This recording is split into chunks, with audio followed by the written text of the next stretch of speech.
Hey yo, it's me, Zeke410. Welcome back to the channel. If you are new to the channel, after the video, make sure to drop a like, a comment, subscribe, and turn on those notifications by pressing that bell button for future WWE Champions content. Today is a brand new series.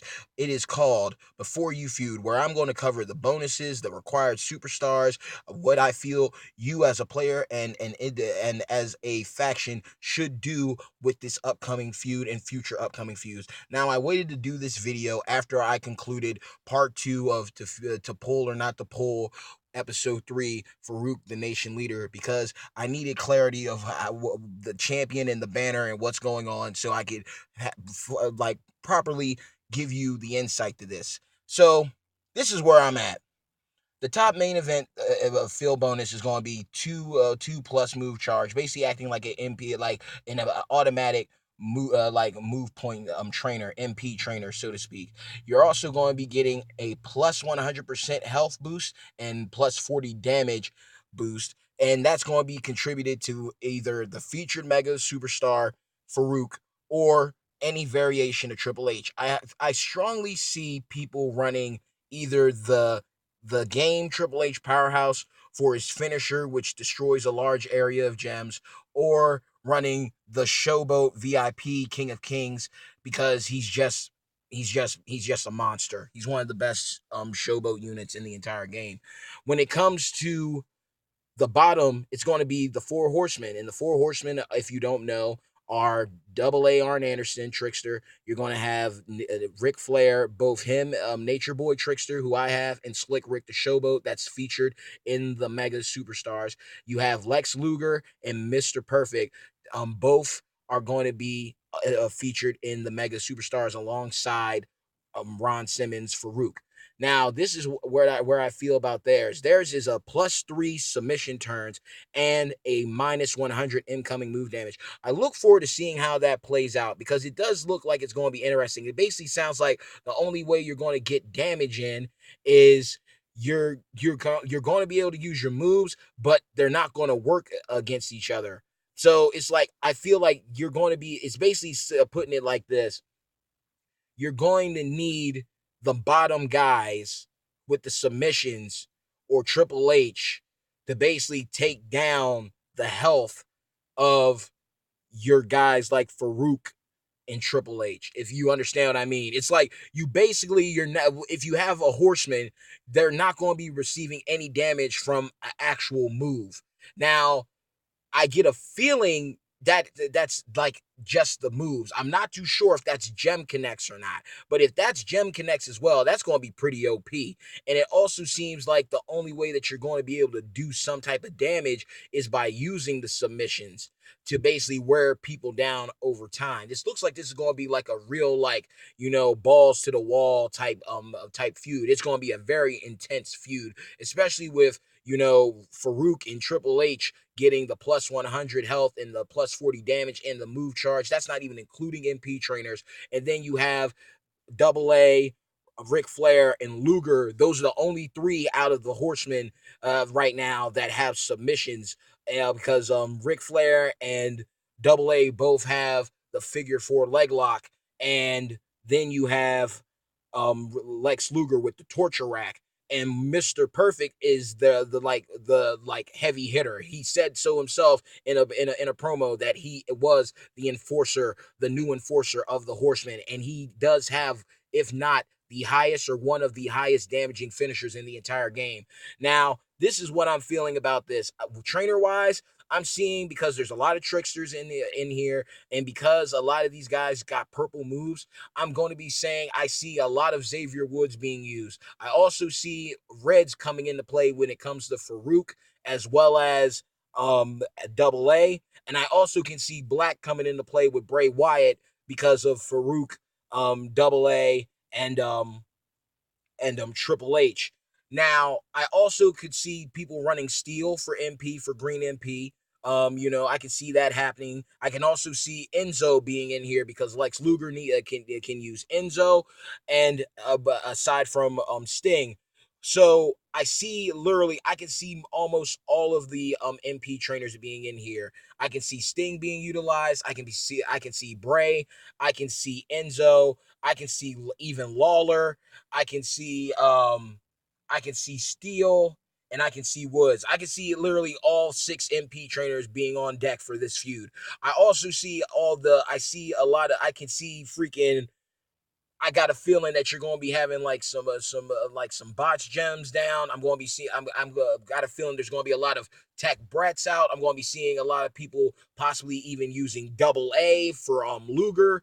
I can see people using silence gems for Flair. So I could see someone possibly putting like Shield Ambrose on him, or Trickster Kane for silence gem damage.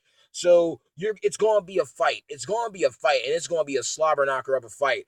When it comes to the importance of Farouk, Farouk is going to be the one that answers the call, and I'm going to break this down to you because I made a few flaws with explaining him. And thanks to Gearson, I'm going to leave the link to his video in here as well. This is what I feel about Farouk. Farouk is the featured champion, and I'm going to break this down too. A lot of people get upset because people get pulled the 3-star silver, and like there's a feud, and it's like, oh, they got Farouk. You can't be mad at somebody for taking the opportunity to pay. The thing is, WWE Champions is a gotcha game, a game where you collect superstars, and that certain superstars help you further your progress. That's the point of it. You collect the superstars, like in the beginning of the game, you're a manager. You collect superstars, so you want to look at the mega superstars kind of like the draft. You know, the superstar shakeup. You're just trying to pull, like you and any other player, just trying to pull to get a new superstar to your roster to come to your team. So never be mad at somebody, because people have spent hundreds of dollars and didn't get anybody. And then there's people who literally have dropped like 5, 10, $20, 50, and they got the feature mega. So it's all a thing of chance. And ultimately, you can't say that certain people are getting favorite, because it's equal opportunity to everybody. It's just up to the player, the individual, the consumer to decide if they're going to pull for a superstar or not. You don't have to pull for Farouk. But if you're not going to pull for Farouk, you need to also understand what you're going to be dealing with as well. And that's why I'm here. Now, Farouk, like I said, he's the featured for right now, and he's going to be on for until Sunday, I believe. And one thing you need to understand is he's the answer to the call for this. He has a purple MP steel move. He has a black MP steel move. These moves are going to be essential going up against Triple H Striker, or Powerhouse Triple H, or Double A. Then you got to think about this. He also has a purple MP steel move where that steals purple move MP, and so that's going to help feed his finisher. And when you're going up against, Triple H Striker, you're going up against Powerhouse. I believe Powerhouse Triple H also has a purple move, and you're going up against Ric Flair, both versions of Ric Flair, and you're going up against Mr. Wonderful, and you're going up against Double A. Farouk is going to be the answer to that. He's going to give you time. Now, followed by that, this is what I feel his moveset's going to be. The dominant moveset, the OP moveset for Farouk, that's going to be annoying and it's going to get on people's nerves, but it's going to be efficient to you and effective, is the Dominator finisher, the purple finisher, and the 2 reds, the thrust spine buster and the snap scoops, the scoop slam, I believe. And this is how you're going to run it. These are the trainers, and these are the MP trainers that are necessary. For gems, you're going to need either Daniel Bryan for purple gems or Jinder Mahal for trap gems. And for MP, the mandatories are going to be Sting and Woods, and Bray possibly for his black. Now, the reason why you're going to run Farouk, I'm covering this for players who have pulled him, is because basically his moveset feeds into each other, and it's an OP moveset. You basically, if you were having the reds, you just set off the first red. I would set off the spine buster first, and the basically to get purples. But nah, reality, you can either put the purples down first, depending on who you're going up against him, because it's going to be at random, or you set the trap gems. Now, I didn't understand the trap gems at first, but this is the real breakdown. If you have Jinder Mahal, you're going to get more trap gems. You use the secondary red move to put down the choose trap gems. What trap gems are, you're basically going to, when your opponent activates them, it does one thing. If you activate it, it's another. So you put a couple trap gems down, and you figure out where your opponent's going to go for. So if you're going up against a bunch of tricksters, they're more than likely going to go for a purple somewhere. So you would hit the scoop slam, and Farouk would allow you to choose those gems, and by choosing those gems, turn to trap gems. So if your opponent goes, and even if this is what's going to happen. If you or your opponent goes for the trap gem that Farouk set, and like opposite sides, like, so if you're going up against your opponent and they go and it's connected, they are going to be stunned and forced to skip a turn.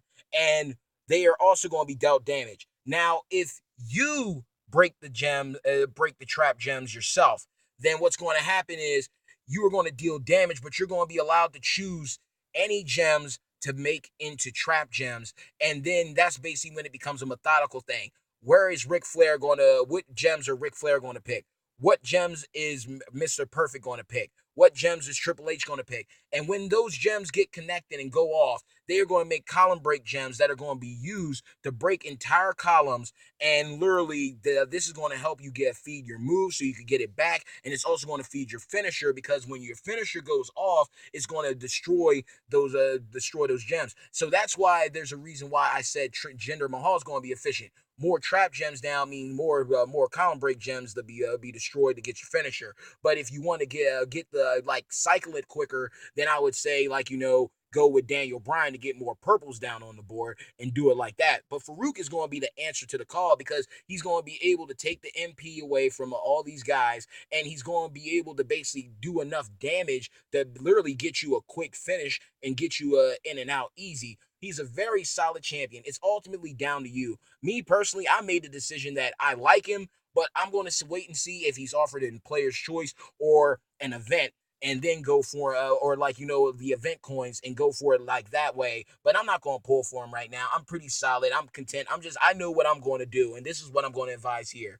If your faction, if you yourself don't have the right MP trainers, if you don't have the right perks, if you don't have enough health packs or enough faction tokens to keep yourselves in the game, I would literally just do this enough so that, depending on your overall, do this enough to get a couple faction feud event milestones that will more than likely be live due to it being Memorial Day weekend.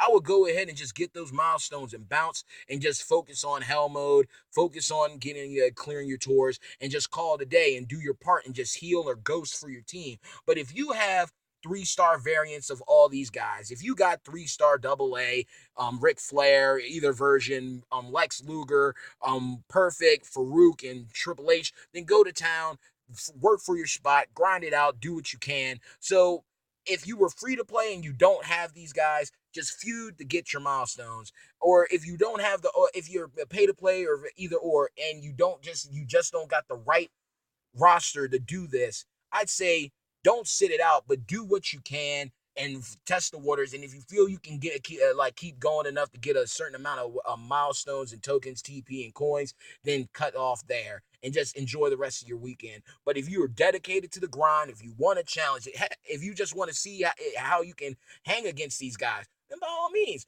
guys and girls, ladies and gents, have fun. That's the point of the game. It's frustrating at times sometimes to know that sometimes it looks like the game's against you, but it's not. It's equal opportunity, and you have the choice. No one is holding a gun to your head to tell you you need to feud, And people should also be able to understand, if you are a feuding faction, if you just don't got the right crew, then sit it out. There's no point. If you're not going to make the top 100, there's no point of killing yourself for it.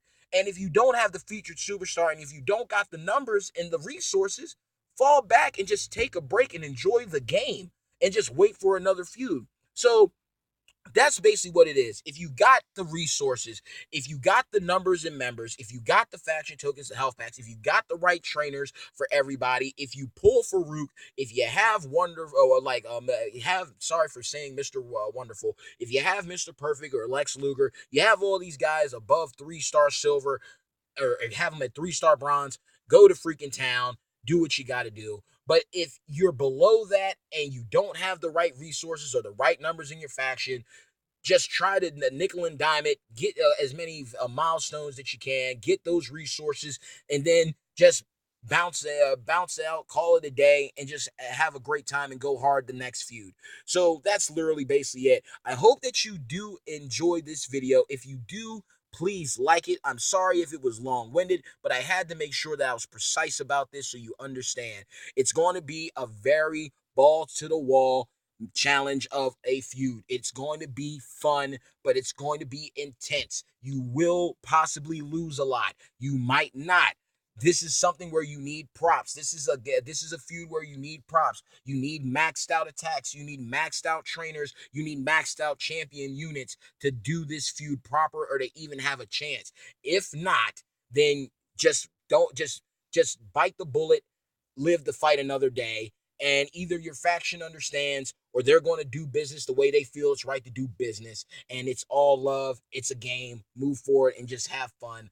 And that's basically it. So if you liked it, drop a like. If you dislike the video, it's cool. I get it. Constructive criticism is necessary. Drop a comment. And if you haven't subscribed already, make sure to subscribe now. Smash that bell. Turn on the notifications for future WWE Champions content. I'm Crowned Era's own Zeke 410. Family first, royalty always. Join us. Stay tuned for future content, and good luck to all of you in the 100 subscriber $20 gift card giveaway for iTunes or Google Play. End of June. Stay tuned. Peace.